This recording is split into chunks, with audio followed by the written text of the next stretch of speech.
রমজান মাসে দুপুর 12টায় আল্লাহর একটি খাস নাম যদি কেউ 7 বার পড়তে পারে, আমার আল্লাহ তার মনের সব আশা পূরণ করে দেবে ইনশাআল্লাহ। আল্লাহর কসম করে বলছি প্রিয় ভাইরা আমার, রমজান মাস এটি গুরুত্বপূর্ণ মাস, দোয়া কবুলের মাস। রমজান শাহরু রমাদান, এই যে রমাদানে আল্লাযী উনজিলা ফিল কোরআন, আমার আল্লাহ কোরআন নাজিল করেছেন। সুবহানাল্লাহ, কোরআন নাজিলের মাস রমজান মাস।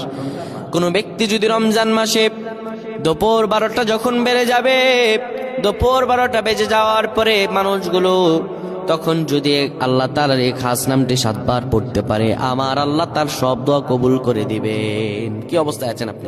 সন্তান কথা শুনছে না, বিদেশে যাচ্ছেন কিন্তু যেতে পারতেছেন না, কোনো আয় উন্নতি নেই, ইনকাম যা করেন তার চাইতে আরো বেশি খরচ হয়ে যায়, বিপদের পর বিপদ, আপনি বিপদ থেকে উঠতেই পারতেছেন না। এই আমলটা করেন, এই আমলটা করেন, আজকে আল্লাহ তাআলা আপনাকে ফলাফল দান করে দেবে ইনশাআল্লাহ। সপ্তাহখানেক আপনি ফলাফল পাবেন ইনশাআল্লাহ।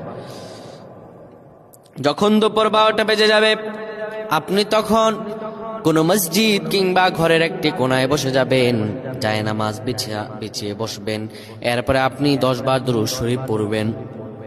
এরপরে আপনি 7 বার পড়বেন আর রহমান আর রহমান আর রহমান। এরপরে আবার 10 বার দুরূদ শরীফ পড়বেন, 3 বার ইখলাস পড়ে আল্লাহ তাআলার কাছে দোয়া করবেন। এইভাবে যদি দোয়া করতে পারেন, আমার আল্লাহ তাআলা আপনার সব দোয়াগুলো কবুল আর মঞ্জুর করে নেবেন। সুবহানাল্লাহ পড়েন।